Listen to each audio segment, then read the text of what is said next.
Pourquoi certains jeunes cherchent la richesse mais restent pauvres? La malédiction cachée. Bonjour à toi qui regarde cette vidéo.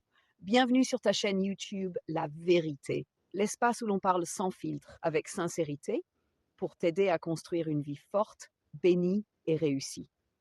Aujourd'hui, on va parler d'un sujet très sensible. Pourquoi des milliers de jeunes cherchent la richesse mais restent toujours pauvres? Y a-t-il une malédiction qui empêche la réussite? Est-ce juste un manque de chance? Ou bien est-ce qu'on est en train de faire quelque chose de très dangereux sans le savoir? Reste jusqu'à la fin, ce message peut littéralement changer ta destinée. L'obsession de la richesse rapide. Aujourd'hui, beaucoup de jeunes veulent devenir riches. Mais le problème, c'est comment ils veulent y arriver. Tu vois les réseaux sociaux, tu vois des voitures, des vêtements, du luxe. Alors tu te dis, moi aussi, je dois vivre ça maintenant. Mais tu oublies que chaque réussite vraie demande du temps, des efforts et de la discipline. Quand tu cherches la richesse sans patience, sans vision, tu ouvres la porte à la frustration, l'arnaque, les raccourcis dangereux. Résultat, tu restes dans la pauvreté, mais cette fois avec plus de colère, plus de stress, plus de jalousie. Les mauvaises pratiques, source de malédiction. Beaucoup veulent être riches, mais entrent dans des pratiques sales. Marabout, fétiches, pactes occultes, arnaques en ligne, tricherie, vol, fraude, exploitation des autres pour réussir seul. Mais ce que tu oublies, c'est que la richesse sale attire une malédiction invisible. Tu peux avoir de l'argent, mais sans paix.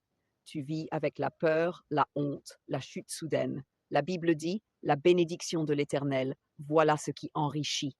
Il ne la fait suivre d'aucun chagrin. 3.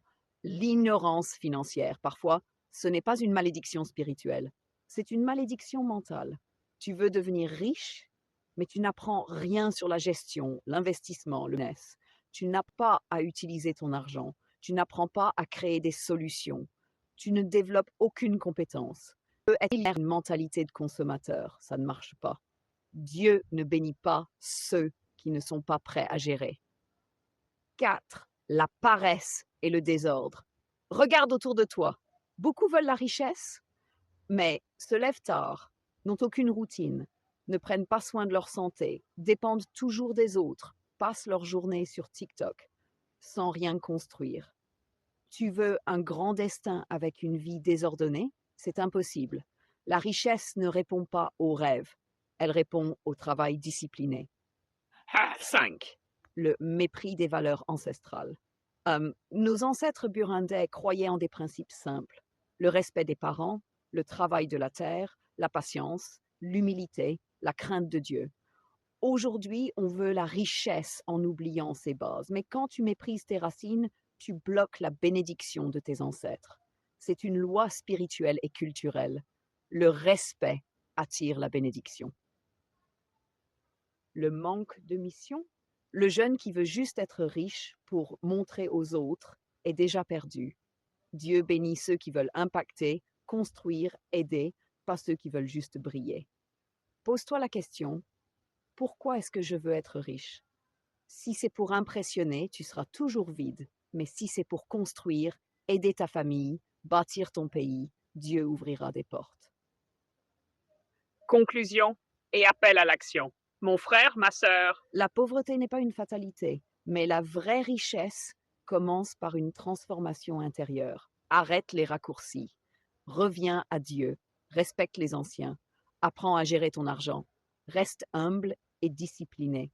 Choisis la mission, pas l'arrogance. Abonne-toi maintenant à la chaîne La Vérité pour d'autres vidéos comme celle-ci. On ne vend pas des rêves ici, on partage des clés pour bâtir une vraie vie. Active la cloche. Partage cette vidéo à un jeune qui en a besoin. Et souviens-toi, ce n'est pas la richesse qui fait l'homme, c'est la sagesse.